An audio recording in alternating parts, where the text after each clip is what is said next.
So Steve currently teaches in the area of environmental hydrology and contaminant cycling. He started his career as a synthetic organometallic chemist. You put that in there just to test me.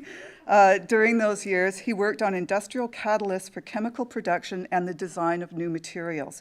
The work was very applied, and he was issued 2 patents for industrial process design. As his career progressed, he was drawn into environmental chemistry, in particular the cycling of contaminants in the Canadian North. He spent many summers in the high Arctic and was heavily involved in the decommissioning and cleanup of the DEW line sites as they transitioned from American to Canadian control. During this period, he became an expert in contaminated site sampling, analysis, and remediation, and has been involved in that area ever since. Steve will start by telling us why faculty with professional experience is part of the learning and teaching model. Then he'll introduce us to one of the learning activities he uses in his course. Thanks. You're welcome. There you go. Thanks. Thank you. It's the first time I've ever been introduced as a storyteller, I must admit. But yeah, there is a bit of a story here, I suppose. And so I thought I'd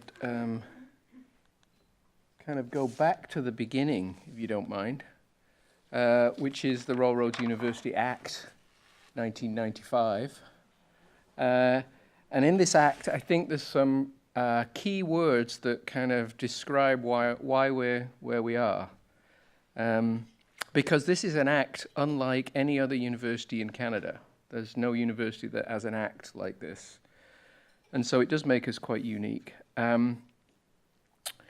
The key words for me in this act are applied and professional fields, solely the applied and professional fields. So it actually limits what the university can do right in its legislation. And the other key thing for me in the act is right on the last one, where it says, in response to labour market needs of British Columbia. So both of those things tell me that you're going to have to create a university that's a tad different than others. And so we did that, and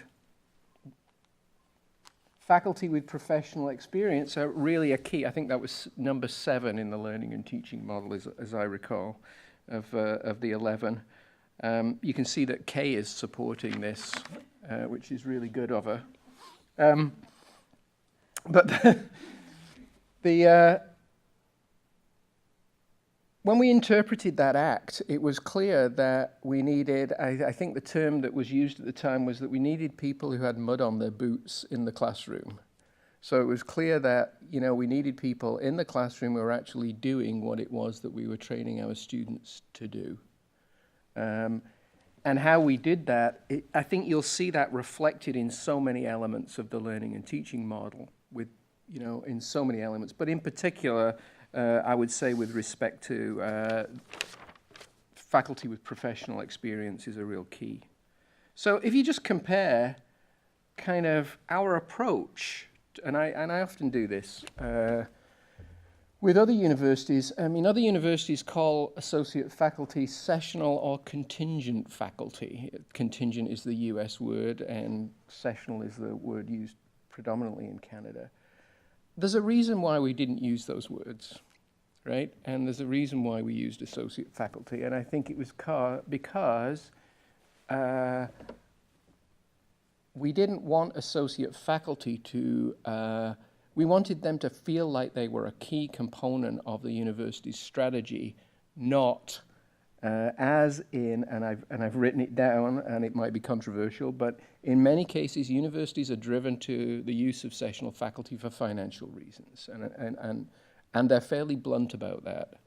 We were not driven by that model at all. We were driven solely by the act and solely by the kind of teaching and learning model that we wanted to create.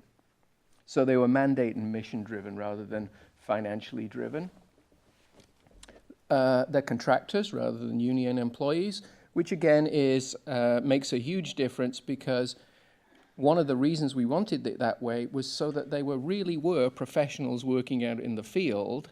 They weren't, they weren't employees of the university so much as really out there and giving something back to students. And so I think there's a huge contrast between the way we approach associate faculty and the way others. I'll just leave you with, because I realize we only have about 6 minutes each. So I just thought I'd kind of delve into my professional career and throw up the introduction to my final exam last year. Because this is how I use it all the time, is that all my exams and all my assignments are situational. And so I actually give them a real problem. So the problem that they've got in this final exam, for example, is actually the real problem in the city of Merritt in British Columbia. So it's actually the real problem that is current right now for that city. And then we create a scenario around that problem and put them in the situation of the decision maker that has to analyze the problem. And this is a very quantitative course. And so they have to do an awful lot of calculations to kind of get to a recommend. But at the end of the day, it's all about the recommendation they make to the city manager and the mayor. And I see this in all our programs, but I think it's the consequences of the fact that many of us have sort of that professional experience or applied experience that we can create these kind of problems that are very real to the students. So I'll leave it there.